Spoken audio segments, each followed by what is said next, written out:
Hello my dear student, स्वागत है NCERT series के एक और नए वीडियो के साथ।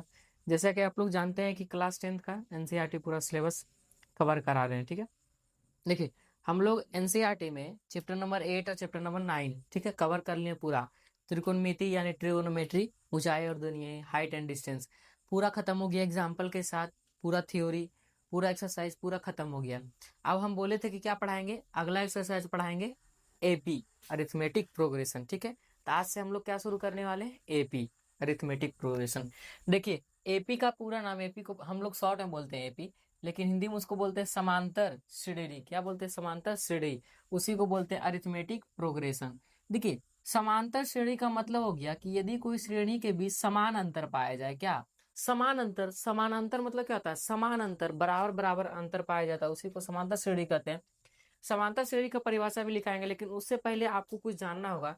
एक है अनुक्रम, श्रेणी और श्रेणी में क्या अंतर है।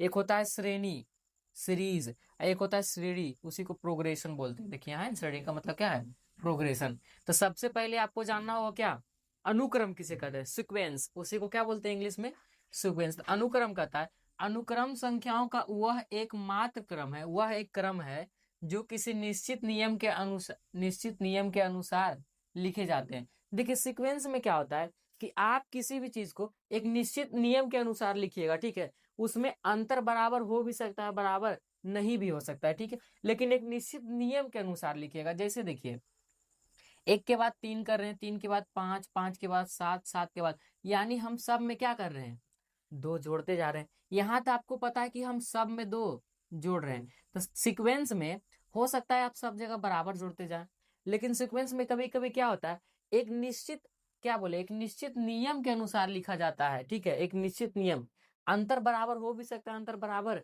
नहीं भी हो सकता है। जैसे यहाँ दो है, दो के बाद चार है, चार के बाद 16, इसका मतलब क्या होगा, देखिए दो के पावर एक का पहले वैल्यू लिखा है, फिर दो के पावर दो, तो दो के पावर दो कितना होता है, चार। उसके बाद क्या लिखा, दो के पावर तीन।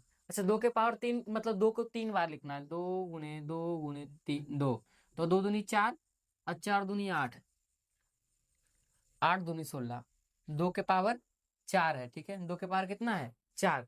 दो के पावर एक, दो के पावर दो, दो के पावर चार, दो के पावर चार। उसके बाद क्या है, 256। 256 को हम कैसे लिख देते हैं, दो दूनी चार, चार दूनी आठ, आठ दूनी 16, 16 दूनी 32, 32, 32 दूनी 256, दो के पावर चार, इसको लिख सकते हैं दो के पावर 16। ठीक है, इस तरह से दो के पावर क्या है, 16। अगर नहीं तो इसको और एक ढंग से लिख सकते हैं। देखिए यहाँ क्या है, दो के पावर कितना है, दो, दो के पावर दो, पावर माइनस कर लेते हैं। अब चार के पावर दो कर देते हैं, चार के पावर दो करेंगे, चार चौक 16। इसके बाद क्या करते हैं, 16 के पावर दो करते हैं। सब जगह पावर क्या है, सेम, लेकिन ये चेंज हो रहा है। ठीक है, नीचे वाला। तो अनुक्रम यानी सीक्वेंस कहता है कि जरूरी नहीं है कि अंतर समान हो। ठीक है, लेकिन एक निश्चित क्रम में लिखा जाए, एक निश्चित क्रम में लिखा जाए। पहले दो का पावर है, फिर चार का पावर दो है, फिर 16 का पावर दो, उसी तरह से आगे, यानी एक निश्चित नियम के अनुसार लिखा जाएगा। ये कोई जरूरी नहीं कि डी बराबर होगा। उसके बाद देखिए क्या है, श्रेणी यानी सीरीज के बारे में पढ़ना है। ठीक है, तो सीरीज कहता है कि किसी अनुक्रम को, एक अनुक्रम है, ठीक है, इसको क्या बोलते हैं, सीक्वेंस, अनुक्रम। किसी अनुक्रम के पदों को धन यानी पॉजिटिव या ऋण यानी निगेटिव, निगेटिव चिन्हों द्वारा संबंधित कर देने पर श्रेणी बन जाती है। ठीक है, आप एक सीक्वेंस लीजिए और सीक्वेंस को या तो पॉजिटिव दे दीजिए या तो निगेटिव, ठीक है, चिन्हों से दर्शा दीजिए, तो क्या बन जाएगा, ये एक सीरीज बन जाएगा। क्या बन जाएगा, एक सीरीज। जैसे कि एक सीक्वेंस लिए, एक के बाद दो, दो के बाद तीन, चार, पांच, छह, एक की वृद्धि हो रहा है, यहाँ डी आपको बराबर मिलेगा। ठीक है, अंतर क्या मिलेगा, बराबर। लेकिन किसी किसी में देखिए सीक्वेंस में क्या होता है, अंतर कोई जरूरी बराबर हो या ना हो। ठीक है, लेकिन एक निश्चित नियम के अनुसार लिखा जाए। उसी तरह से देखिए, तो श्रेणी कहते हैं जब अनुक्रम के पदों को, ठीक है, एक अनुक्रम लिए, सीक्वेंस लिए, अनुक्रम के पदों को या तो पॉजिटिव यानी जोड़ दे, या तो फिर निगेटिव, ठीक है, ऋण, या तो पॉजिटिव कर दे या तो फिर निगेटिव, निगेटिव चिन्हों से संबंधित कर दे, तो उसी को क्या बोलते हैं, श्रेणी। तो श्रेणी में क्या होता है, या तो प्लस में रहेगा या तो माइनस में रहेगा, तो उसी को क्या बोलते हैं, सीरीज यानी श्रेणी। ठीक है, ये हो गया श्रेणी। लेकिन आप लोग को जानना है क्या, श्रेणी के बारे में, श्रेणी। ठीक है, तो श्रेणी मतलब क्या होता है, प्रोग्रेशन। क्या होता है, प्रोग्रेशन। यदि अनुक्रम के पदों को, ठीक है, एक अनुकरण यानी सीक्वेंस, एक यदि अनुक्रम के पदों को कुछ विशेष प्रतिबंधों के अधीन लिखा जाए तो उसे श्रेणी कहते हैं। ठीक है, क्या बोलता है, कुछ विशेष प्रतिबंधों के अधीन लिखा जाए, इसका मतलब हो गया कि आप एक सीक्वेंस तो लिखेंगे, एक सीक्वेंस तो लिखेंगे, लेकिन कुछ विशेष प्रतिबंधों के अधीन लिखा जाए, इसका मतलब यहाँ जो अंतर होगा हर जगह क्या होगा, बराबर होगा। आप सीक्वेंस पढ़ते हैं, सीक्वेंस में कोई जरूरी नहीं कि अंतर हर जगह बराबर हो, लेकिन आप जब श्रेणी पढ़िएगा उसमें अंतर हर एक जगह क्या होगा, बराबर। जैसे यहाँ देखिए, यहाँ हम दो जोड़ रहे हैं, यहाँ भी दो जोड़ रहे हैं, यहाँ भी दो ऐड कर रहे हैं, यहाँ भी दो जोड़ रहे हैं, दो क्या करते जा रहे हैं, जोड़ते जा रहे हैं, हर जगह दो जोड़ते जा रहे हैं। ऐसा नहीं कि कहीं दो जोड़े हैं, कहीं 5 जोड़े हैं, कहीं 10 जोड़े हैं, हर एक जगह दो जोड़े हैं। ठीक है, यहाँ देखिए क्या किए, दो माइनस कर दिए हैं। ठीक है, क्या किए, दो माइनस, इसका मतलब हर एक जगह क्या है, समान किए हैं, कुछ विशेष प्रतिबंधों के अधीन है, उसी को क्या बोलते हैं, श्रेणी बोलते हैं। लेकिन सीक्वेंस जो होता है कोई जरूरी नहीं कि हर जगह अंतर बराबर हो। और श्रेणी किसको कहते हैं, यदि प्लस या तो जोड़ दे या तो घटा दे, उसी को सीरीज कहते हैं। सीरीज पहचानने का एक ही नियम है, या तो आपको जोड़ में दिखेगा या तो फिर घटाव में दिखेगा, उसी को क्या बोलते हैं, सीरीज बोलते हैं। ठीक है, और इसी से आपसे रिलेटेड एक क्वेश्चन आएगा कि समांतर श्रेणी बनाया क्यों गया। जैसे त्रिकोणमिति में क्वेश्चन था ना कि त्रिकोणमिति बनाया क्यों गया, उसी लिए समांतर श्रेणी क्यों बनाया गया, इसका उपयोग कहाँ पड़ गया। ठीक है, तो समांतर श्रेणी बनाने का उपयोग एक ही किया गया। ठीक है, क्यों बनाया गया, इसका आंसर है कि मान लीजिए कि आपको बोला 1 से 100 तक जितना संख्या है, माने 1 से 100 तक पूरा जोड़ करके बताइए, या घटा करके बताइए, जोड़ करके बताइए। ठीक है, कि कितना होगा। आप जोड़ने बैठ जाइएगा, 1 + 2, 2 + 3, 3 + 4, 4 + 5, इस तरह से जब बैठिएगा तो आपका बहुत समय लगेगा। इसीलिए समांतर श्रेणी बनाया, उसमें कुछ फॉर्मूला बनाया गया, आप उस फॉर्मूला से चलिएगा तो आपका आंसर तुरंत अच्छा, बताइए जो 1 + 2 + 3 लिख रहे हैं क्या है, इस सीक्वेंस है, सीरीज है, या प्रोग्रेशन है। देखिए क्या है, सीरीज, सीरीज में क्या होता है, या तो प्लस में रहता है या तो फिर माइनस में, तो इसको क्या बोलेंगे, सीरीज। क्या बोलेंगे, सीरीज। इसको नोट करिए, चलिए नोट कर लिए उसको। अब देखिए हम लोग को पढ़ना है एपी के कुछ प्रकार के बारे में। ठीक है, एपी के प्रकार, एपी के 3 प्रकार होते हैं, समांतर श्रेणी, अरिथमेटिक प्रोग्रेशन, जो इसी चैप्टर के बारे में पढ़ना है, समांतर श्रेणी के बारे में पढ़ना है। और होता है गुणोत्तर श्रेणी और हरात्मक श्रेणी, यानी जियोमेट्रिकल प्रोग्रेशन और हार्मोनिक प्रोग्रेशन। ये दोनों के बारे में आपको क्लास 11th में पढ़ना है, क्लास 10th में नहीं पढ़ना है। आप लोगों को क्लास 10th में से पढ़ना है अरिथमेटिक प्रोग्रेशन के बारे में, यानी समांतर श्रेणी के बारे में। बाकी जो बच गया गुणोत्तर और हरात्मक श्रेणी, ये आप लोग क्लास 11th में पढ़िएगा। ठीक है, तो हम लोग सिर्फ पढ़ेंगे किसके बारे में, समांतर श्रेणी के बारे में। तो बोलेगा समांतर श्रेणी किसे कहते हैं, तो समांतर श्रेणी वह श्रेणी है जिसमें प्रत्येक पद ठीक पहले वाले पद में कोई निश्चित राशि जोड़ने या घटाने से प्राप्त होती है।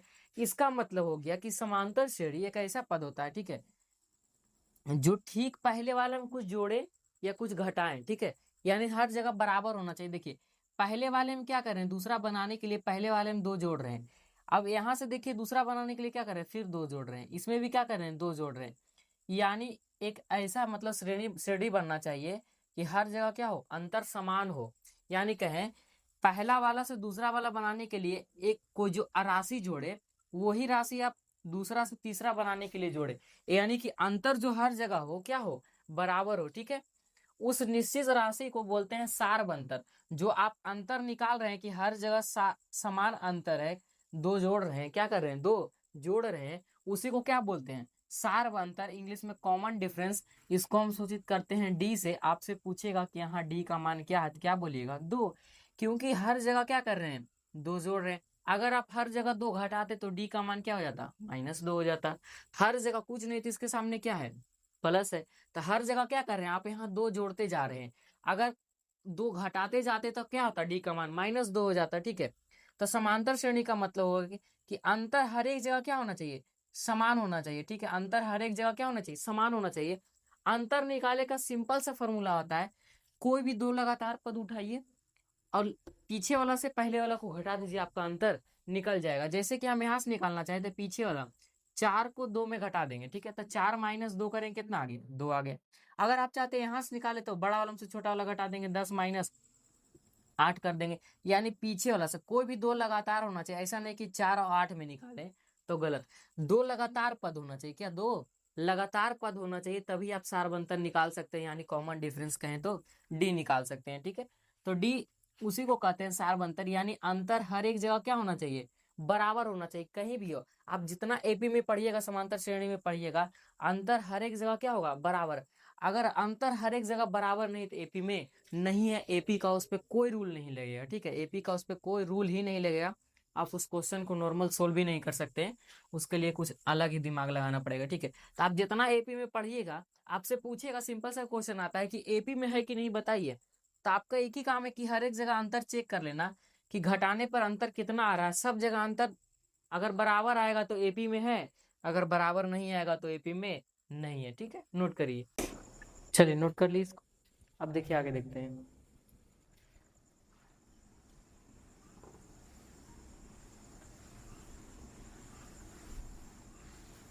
मान के चलिए आपको एक समांतर श्रेणी दिया जाता है, ठीक है। एक एग्जांपल लेते हैं, 2 4 6 8 10 12, ठीक है। अब सबसे पहला क्वेश्चन है कि पूछेगा कि एपी में है या नहीं। एपी में है या नहीं, इसके लिए आपको कॉमन डिफरेंस यानी डी निकालना पड़ेगा। अच्छा, डी निकालिएगा कैसे? जो पीछे वाला पद से आगे वाला पद घटा दीजिएगा, पीछे वाला से आगे वाला, ठीक है, उल्टा। तो आपका क्या होगा? डी निकल जाएगा। अगर डी हर एक जगह समान आता है, हर एक जगह बराबर आता है, तो एपी में होगा। अगर हर एक जगह बराबर नहीं आता तो एपी में नहीं होगा। निकाल करके देख लिए, इधर से घटाइए कितना आएगा? 2 आएगा। यहाँ भी घटाइएगा 2, यहाँ भी घटाइएगा 2, इधर 2। देखिए हर जगह क्या आ रहा है? 2 2, यानी हर जगह डी का मान क्या है? समान है। इसका मतलब क्या है? एपी में है। देखिए एपी में कोई एपी दिया हुआ है, ठीक है। अब पढ़ते हैं कि पद को क्या बोलते हैं, उसका पद, ठीक है। जैसे एक पहला पद है, दूसरा पद है, तीसरा पद है, चौथा, पांचवा, छठा, तो ये सबको बोलते क्या है? देखिए ये सबको नाम दिया गया है। जैसे कि हम अगर पहला पद कहें, पहला पद एपी का, एपी का पहला पद अगर कहें, उसको हम ए से भी सूचित करते हैं, या तो फिर कहीं कहीं टी से भी सूचित करते हैं। तब पहला पद ए कहिए या टी कहिए, और भी इसको कह सकते हैं, या तो फिर A1 कहिए या तो फिर T1 कहिए। T1 का मतलब A1 का मतलब हो गया पहला पद, 1 का मतलब पहला। अगर हम यहाँ A2 कहें, मतलब कैवा पद? दूसरा पद। अगर A5 कहें, इसका मतलब पांचवा पद। A5 कहें या T5 कहें, दोनों का मतलब क्या होगा? समान होगा।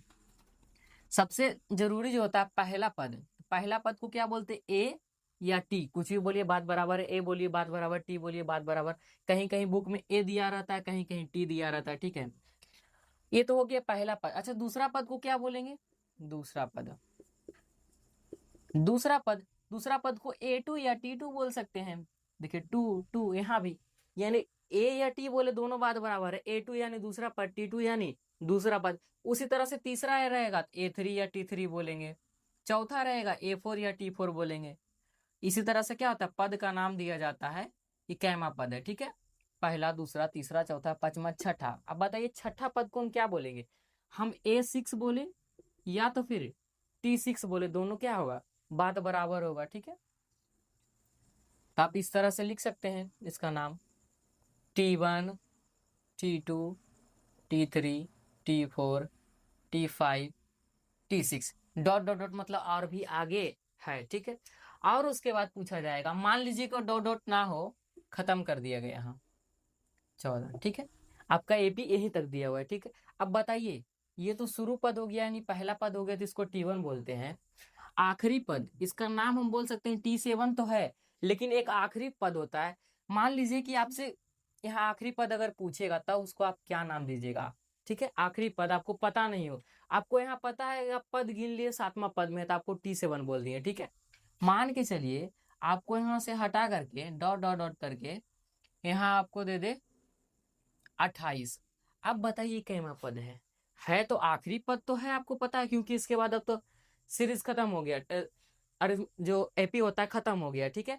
आखिरी पद है आपको पता है, लेकिन कैमा पद है ये तो नहीं पता है, इसलिए अंतिम पद, अंतिम पद, अंतिम पद को an या tn बोलते हैं, an या tn यानी कैमा पद है हमको पता नहीं है, इसीलिए इसको an बोलते हैं या तो फिर tn बोलते हैं।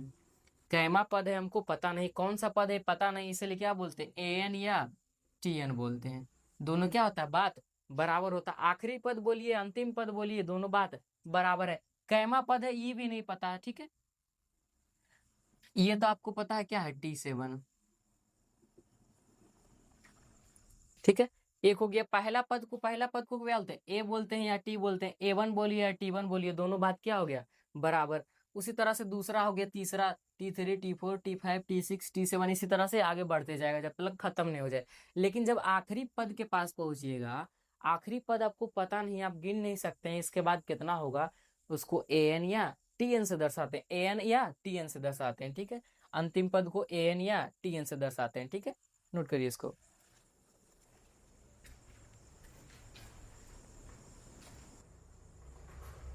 चलिए ठीक है, नोट कर लिए। अब देखिए डी के बारे में तो पढ़ लिए, सार बंतर, ठीक है। अंतर सब जगह समान, उसी को सार बंतर, कॉमन डिफरेंस उसी को डी से दर्शाते हैं, ठीक है। मान के चलिए आपको एक एपी नहीं दिया गया, आपको बोला कि हम ए का मान दे देते हैं, यानी पहला पद ए बोले या टी बोले, इसका मतलब क्या दे दिया, पहला पद दे दिया। आपको बोला हम डी का भी मान दे देते हैं, यानी सार बंतर दे दिया, ठीक है। अब आपको क्वेश्चन में कहेगा कि पूरा एपी निकालिए, क्या करिए, एपी निकालिए। अच्छा एक बात ध्यान दीजिए, जो ए का मान होता है उसी में डी जोड़े या घटाए तो दूसरा पद निकल जाता है, फिर जोड़े या घटाए तो तीसरा निकल जाएगा, फिर जोड़े या घटाए तो तीसरा चौथा निकल जाएगा, उसी तरह से बढ़ते रहता है। अगर डी का मान पॉजिटिव है तो जोड़ेंगे, अगर डी का मान निगेटिव है तो क्या करेंगे, घटाएंगे। तो उसी तरह से आप निकाल सकते हैं डी के सहायता से एपी निकालना, डी के सहायता से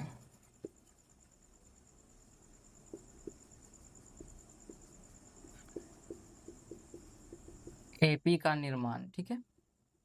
तो एपी का निर्माण आप किस तरह से कर सकते हैं, देखिए पहला पद तो आपको पता है, पहला पद हमेशा ए रहेगा, ए आपको दे दिया जाएगा, ठीक है।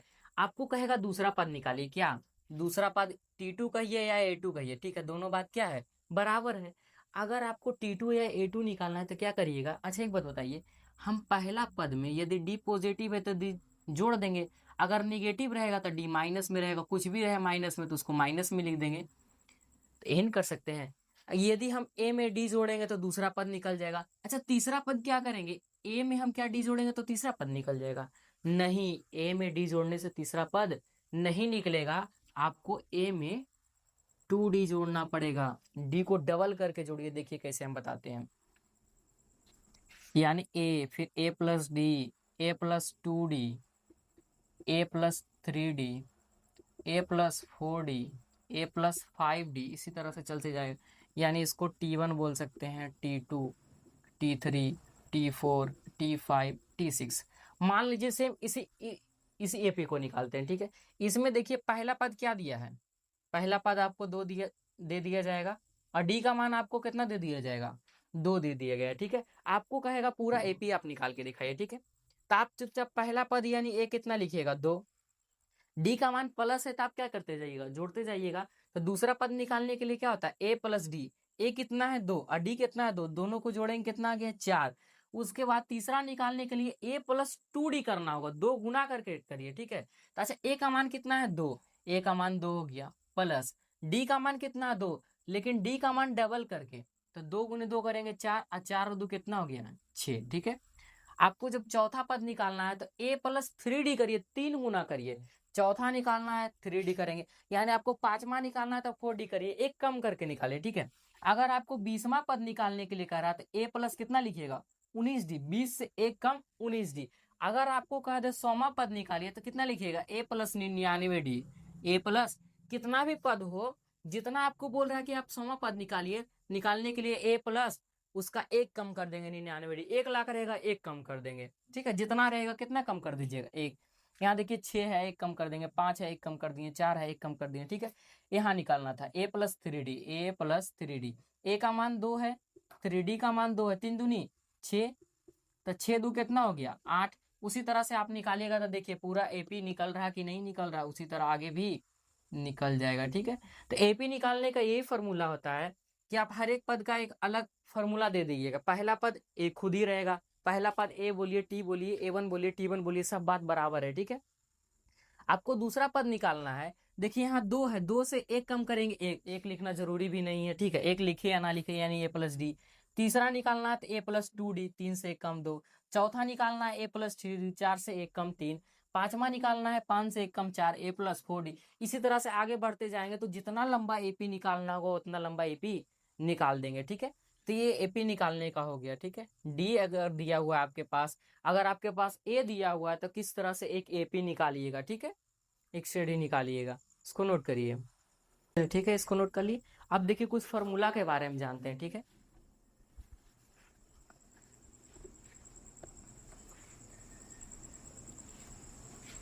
जैसे देखिए डी को क्या बोलते हैं, सार अंतर, कॉमन डिफरेंस। यदि आपको डी निकालना है तो क्या बोले, पीछे से आगे वाला को घटा देना है, पीछे से आगे वाला घटा देना है, ठीक है। आप चाहें तो T2 में से T1 घटा दीजिए, T2 माइनस T1 कर सकते हैं, ठीक है। अगर आप चाहें तो T4 में से T3 घटा दीजिए, यानी बड़ा वाला पद से छोटा वाला पद घटा देना, ठीक है। बड़ा वाला पद से छोटा वाला पद घटा देना, ठीक है। अगर आप चाहते हैं T20 तो T19 घटाइएगा, उससे 1 कम घटा दीजिएगा, ठीक है। अगर आपको सार बनता 50 से निकालना तो T50 में से T49 घटाइएगा, तो यहाँ भी आपका क्या निकलेगा, D निकलेगा। तो D निकालने का सिंपल फॉर्मूला है कि कहीं भी लगातार होना चाहिए, कहीं भी क्या होना चाहिए, लगातार होना चाहिए। ऐसा नहीं कि आप सोचे 5 में से हम 7 वाला को घटाते हैं। D का मान है, यहाँ फॉर्मूला लिखिएगा T7 माइनस T5, जो कि क्या होगा, गलत। आप बना के चले जाइएगा, क्या होगा, गलत, ठीक है।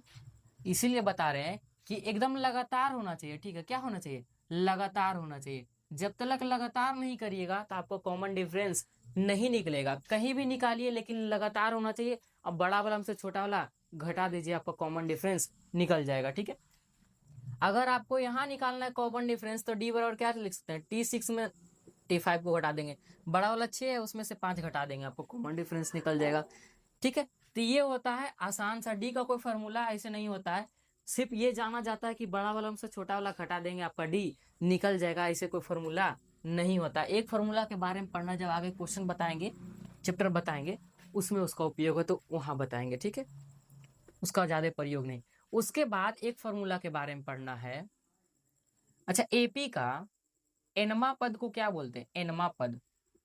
एनमा पद हम उसको बोलते हैं जो पद हमको पता नहीं, हम क्या बोले, जो पद हमको पता नहीं कि कैमा पद है उसी को एनमा पद बोलते हैं। कैमा पद, एनमा पद पता ही नहीं है, इसीलिए क्या लिखते हैं, एनमा पद। अच्छा एक बात बताइए, एनमा पद को बोलते हैं क्या, TN या AN बोलते हैं। अगर बोल दे 20वां पद, क्या बोल दे, 20वां पद, एन के जगह क्या लिखे, 20, यानी कितना लिखेंगे, T20 या A20, हो गया 20वां पद। 50वां पद T50, उसी तरह से करते जाएंगे। तो एनवा पद को क्या बोलते हैं, TN का एक फॉर्मूला होता है।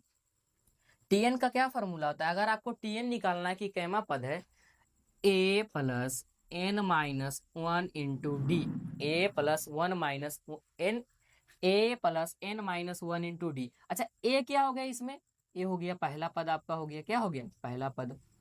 अच्छा N क्या हो गया, N संख्या हो गया, ठीक है। D क्या हो गया, D आपका हो गया सार अंतर, ठीक है। देखिए अगर आप चाहते हैं 28 कैमा पद है, इसको निकालना, ठीक है। 28 कैमा पद है, ये आपको निकालना है, यानी कैमा पद में आएगा, आपको एन का मान निकालना है। क्या करना है, एन का मान निकालना है।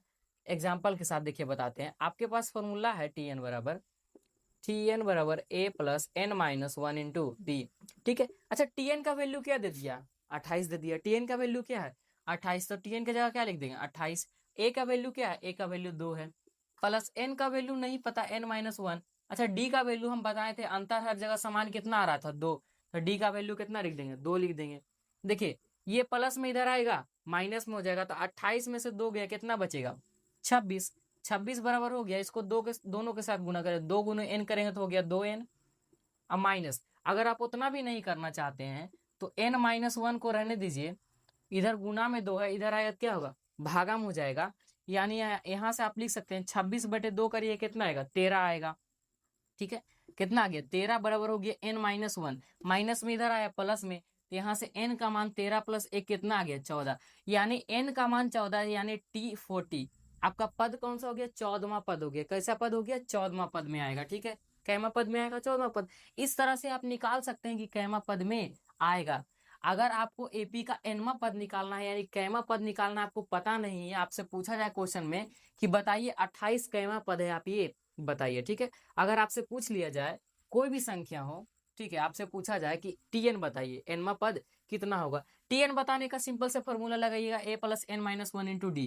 आपको ए पता है कि क्या होगा, ये पहला पद होगा, डी क्या होगा डी सार्वंतर होगा, एन आपको बताना है कि कैमा पद होगा। ठीक है, एन क्या हो गया पद का पद बताना है। ठीक है, एन क्या हो गया पद बताना है कि कैमा पद होगा। जो एन का वैल्यू यहाँ होगा वही एन का वैल्यू यहाँ भी होगा। ठीक है, एक एग्जाम्पल के साथ समझ गए, इसको नोट करिए। इसके बाद एक और फॉर्मूला बताते हैं, चलिए इसको नोट कर लिए। अब देखिए हम बताएं कि एपी का प्रयोग क्यों किया जाता है कि कोई भी लंबा लंबा संख्या दे दिया जाए। ठीक है, 1 से 100 कह दे, 1 से 500 कह दे। ठीक है, एक आपको एपी दे दिया जाए, कहे कि पूरा जोड़ करके बताइए क्या होगा, दिमाग ही घुर जाएगा आपका। ठीक है, तो जोड़ने के लिए एक फॉर्मूला बनाया गया। ठीक है, उसी को हम लोग बोलते हैं एसएन। कहें तो एन पदों का योग, एन पदों का योग यानी जितना पद है सबका योग करे यानी जोड़े, उसी को क्या बोलते हैं एस एन बोलते हैं। अगर आपको कहे 20 पदों का योग, कितना कह दे 20 पदों का योग, यानी यहाँ एस 20 हो जाएगा। 50 पदों का योग एस 50 हो जाएगा। तो एस एन का फॉर्मूला होता है, अगर आपको एस एन निकालना है उसका एक फॉर्मूला होता है एस एन बराबर n/2 2a + n - 1 × d। जहां आपको a पता होना चाहिए, d पता होना चाहिए, तो आप एस एन का मान निकाल सकते हैं। अगर n पता है तो और अच्छी बात है। ठीक है, अगर आपको n पता है, संख्या पता है कि कितना पद है, तो और अच्छी बात है, आप पूरी अच्छी तरह से निकाल सकते हैं। ठीक है, अगर आपको n नहीं पता है तो सबसे पहले आपको tn लगा के n निकालना होगा। सबसे पहले tn का फॉर्मूला a + n - 1 × d। यहाँ से आप n का वैल्यू निकालिएगा, वही n का वैल्यू यहाँ रखिएगा, तो आप पूरा पद को जोड़ सकते हैं। ठीक है, ये हो गया एस एन का फॉर्मूला। ठीक है, ये आपको डी भी खोजेगा, ए भी खोजेगा, एन भी खोजेगा। ठीक है, अगर आपके पास आखिरी पद मौजूद हो, ठीक है, आखिरी पद आपके पास मौजूद हो, तो आप ये फॉर्मूला नहीं लगाइएगा, सीधी सीधी एस एन बराबर लगाइएगा n/2 a + tn। यहाँ ए का मतलब आप टी भी लिख सकते हैं, क्योंकि ए और टी दोनों क्या होता है बराबर, दोनों एक होता है। हाँ, ए की जगह क्या लिख सकते हैं टी। अच्छा, टी एन का मतलब होता है एनमा पद। टी एन का मतलब क्या होता है एनमा पद, या तो इसको आखिरी पद भी बोलते हैं। क्या बोलते हैं आखिरी पद। ठीक है, आखिरी पद टी एन या एनमा पद टी एन। ठीक है, अगर आपको आखिरी पद पता हो तो इसका फॉर्मूला का उपयोग करिएगा, अगर आपको आखिरी पद नहीं पता है तो ये फॉर्मूला का उपयोग करिएगा। एस एन बराबर n/2 2a + n - 1 × d। ये कब उपयोग करिएगा जब आखिरी पद दिया हो, आखिरी पद दिया हो। ठीक है, तो ये हो गया दो फॉर्मूला। एस एन मतलब योग निकालने के लिए, जोड़ने के लिए फॉर्मूला आता है n/2 2a + n - 1 × d। अगर आखिरी पद दिया हो तो सिंपल सा एस एन निकालने के लिए n/2 a + tn या t + tn भी कर सकते हैं, क्योंकि a और t क्या होता है बराबर हो सकता है।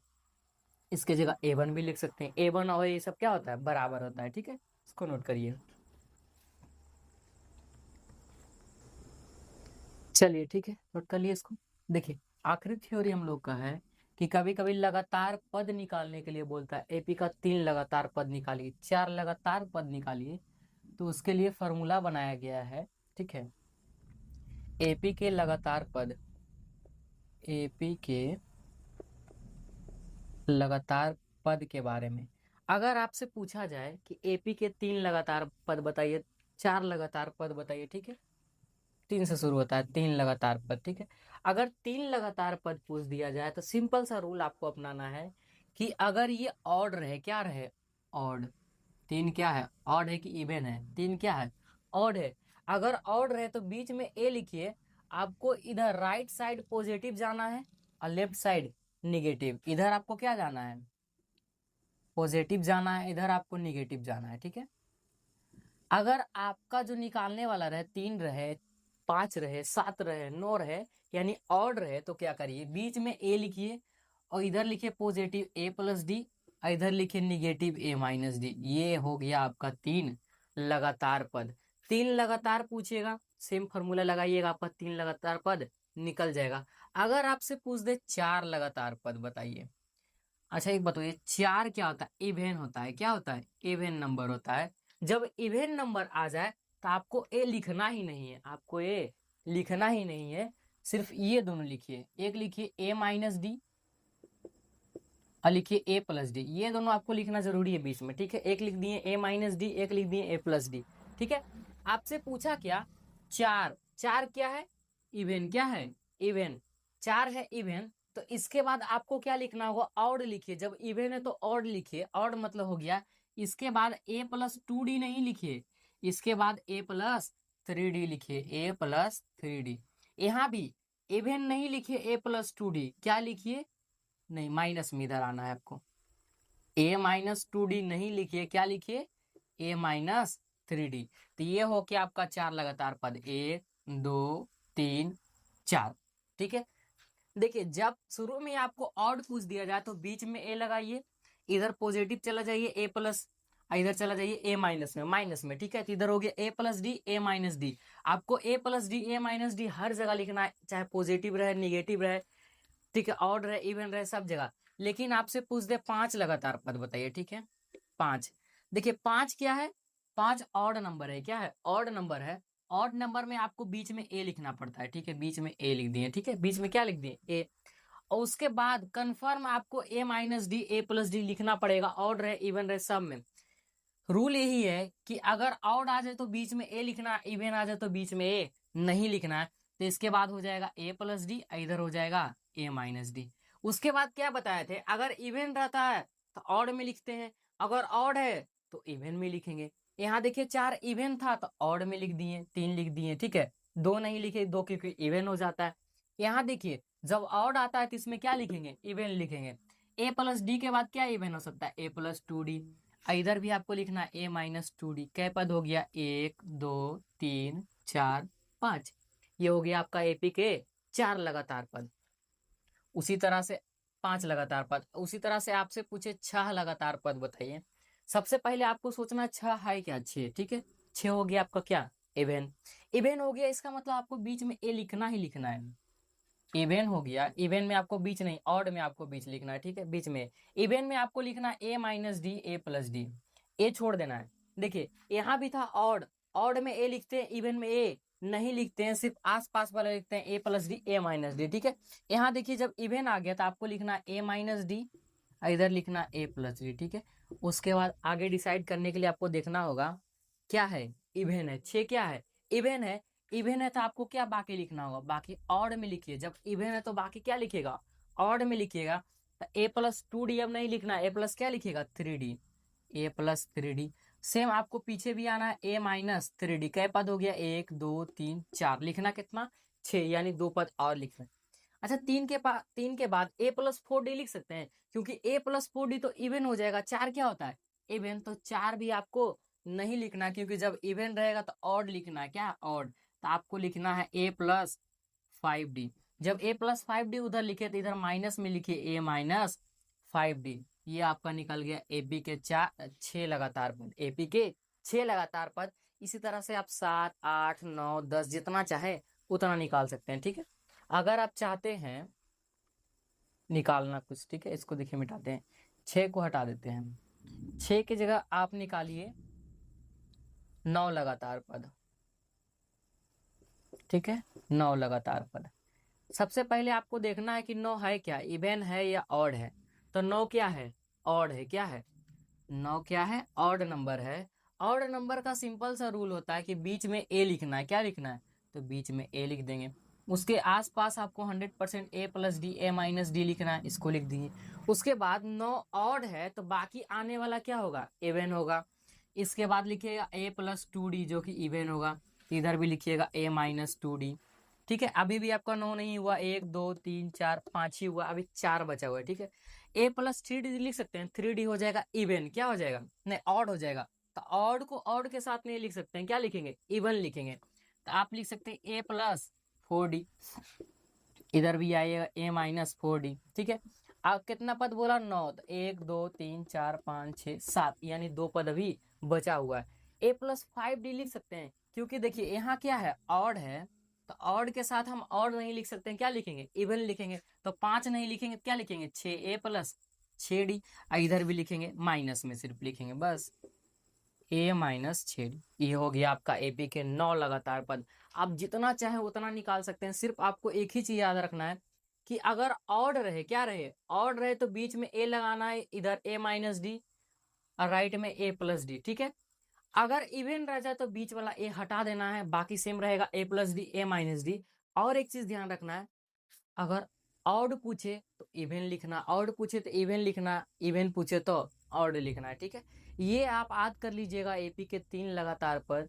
ठीक है, एपी के 3 लगातार पद ज्यादा पूछता है क्वेश्चन में, इसको रट जाइएगा एकदम। ठीक है, अगर आप निकालना जितना भी चाहे उतना आराम से निकाल सकते हैं, 5 पूछे, 10 पूछे, 20 पूछे, जितना चाहते हैं उतना निकाल सकते हैं। एक ही चीज ध्यान है, अगर ऑड रहे तो बीच में ए लगाना है, इवन रहे तो ए नहीं लगाना है। ठीक है, ऑड रहे तो बीच में ए लगाना है, इवन रहे तो नहीं लगाना है।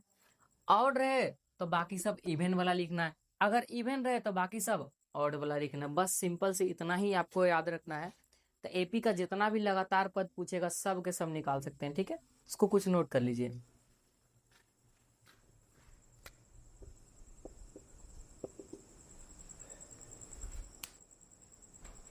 चलिए ठीक है, नोट कर लिए इसको। देखिए, अगर किसी को नहीं समझ में आता है कि ऑड और इवन क्या होता है, तो बचपन में आप कहाँ गए थे? घूरने चल गए थे। ऑड का मतलब क्या होता है? विषम होता है। और इवन का मतलब क्या होता है? सम होता है। सम संख्या उसको कहते हैं जो जो दो से कट जाए।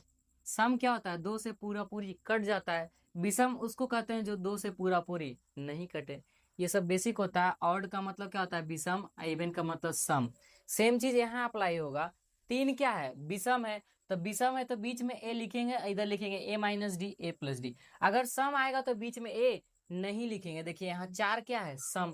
4 क्योंकि 2 से पूरा पूरी कट जाता है, आता है ना 2, तो 4 2 से कट रहा है, यानी क्या हो गया? सम। तो जब सम रहेगा तब बीच में ए नहीं लिखना, सिर्फ लिखेंगे A plus D A minus D. और जब सम आएगा तब बाकी सब विषम लिखेंगे, अगर विषम आएगा तो बाकी सब सम लिखेंगे। ठीक है, आज के लिए इतना ही रहने देते हैं। आपका काम है पूरा रिवीजन करना, पूरा याद करना जितना थ्योरी दिए। अगर नहीं याद करिएगा तो क्वेश्चन नहीं बनेगा, क्योंकि फॉर्मूला का उपयोग आपसे पूछेगा एनमा पद निकालिए, पूरा एपी निकालिए, एपी का 3 लगातार पद निकालिए, 4 लगातार पद निकालिए। ठीक है, तो आपका काम है पूरा रिवीजन करना। आज के लिए इतना ही रहने देते हैं, थ्योरी तक ही। बाकी एग्जाम्पल एक्सरसाइज कल कराएं।